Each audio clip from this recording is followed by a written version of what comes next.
২৪-এর গণ আন্দোলনকে কেন্দ্র করে বেশ কিছু প্রশ্ন জনমনে এখন ঘুরপাক খাচ্ছে। এর মধ্যে একটি প্রশ্ন হচ্ছে যে, আমাদের আশু করণীয় কী? আমাদের একটা গ্রুপ আমরা বলছি যে, সংবিধানের সংস্কার দরকার। আবার কেউ বলছি যে, রাষ্ট্রের সংস্কার দরকার। এখন সংবিধান সংস্কারের মধ্য দিয়ে রাষ্ট্র সংস্কার ঘটবে?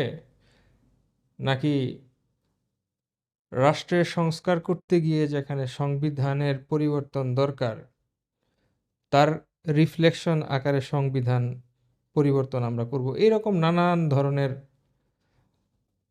গুরুত্বপূর্ণ আলাপ সমাজে জারি আছে। এর মাঝখানে আরেকটি প্রশ্ন খুব শক্তিশালী হয়ে উঠছে, সেটা হচ্ছে গণহত্যাকারীদের বিচার। সেই বিষয়ে ২ টি কথা বলতে চাই।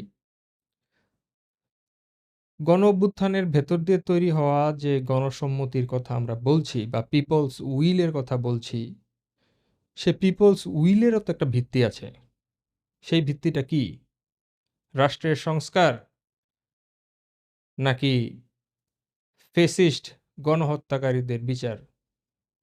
দেখুন, যদি সৎভাবে চিন্তা করি তাহলে দেখব রাষ্ট্রের যে এক ধরনের সংস্কার দরকার, সেটা আমরা বহুদিন ধরেই জানি। সেটা নিরাপদ সড়কের আন্দোলনের ভেতর দিয়ে শুরু হয়ে ২৪-এর আন্দোলনেও সে দাবিটা মানুষের মাঝখানে ছিল। কিন্তু সেই দাবির উপর ভিত্তি করে এক দফায় যাওয়া এবং একটা প্রবল গণ-অভ্যুত্থান তৈরি করার মতন সেই দাবি যদি থাকতো, তাহলে সেটা আমার ব্যক্তিগত মতামত আরো আগেই হতো। রাষ্ট্রের সংস্কারের দাবিতে এইভাবে জীবন বাজি রেখে, খালি হাতে অথবা লাঠি হাতে উন্মুক্ত রাইফেলের সামনে মানুষ যদি দাঁড়াতে চাইতো, তাহলে এটা আরো আগেই ঘটতো। এখন প্রশ্ন হচ্ছে, রাষ্ট্র সংস্কারের প্রশ্নে গণ-অভ্যুত্থান, গণ-আকাঙ্ক্ষায় সেই পরিমাণে শক্তিশালী হয়ে উঠল, তাহলে সেটা রাষ্ট্রের সংস্কারের প্রশ্নকে সামনে রেখেই হইতো, কিন্তু সেটা হয় নাই। যেমনটা হয় নাই বিএনপি জামায়াতের ক্ষমতা কেন্দ্রিক, নির্বাচন কেন্দ্রিক নানান আন্দোলনের উপর ভিত্তি করে মানুষ এইভাবে রাস্তায় তার জান বাজি রাইখা নাইমা আসে নাই।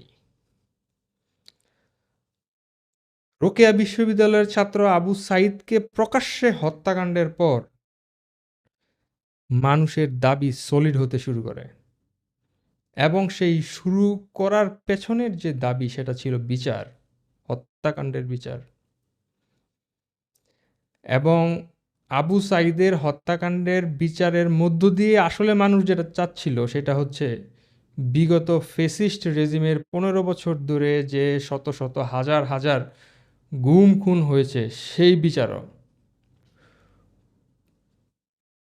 আবু সাঈদের হত্যাকাণ্ডের পরবর্তীতে আরও অসংখ্য হত্যাকাণ্ড মানুষকে এই গণ অভ্যুত্থানের রাস্তায় নেমে আসতে সাহায্য করেছে, এবং সেটা মূলত বিচারের প্রত্যাশায়। এখন বিচার করতে গিয়ে যদি রাষ্ট্রের সংবিধান বদলাতে হয় কিংবা পুনর্নির্মাণ করতে হয়, আমি আশা করি মানুষ আমাদের পাশে থাকবে। কিন্তু পিপলস উইলের ভিত্তিকে দ্বিতীয় শ্রেণীতে নামিয়ে দিয়ে আমাদের নিজস্ব উইলকে সামনের সারিতে বসিয়ে দিলে সেটা হবে মারাত্মক ভুল। মানুষকে কখনোই ঠকানো যায় না, সে বুঝতে পারে জ্ঞানে কিংবা অজ্ঞানে। ধন্যবাদ।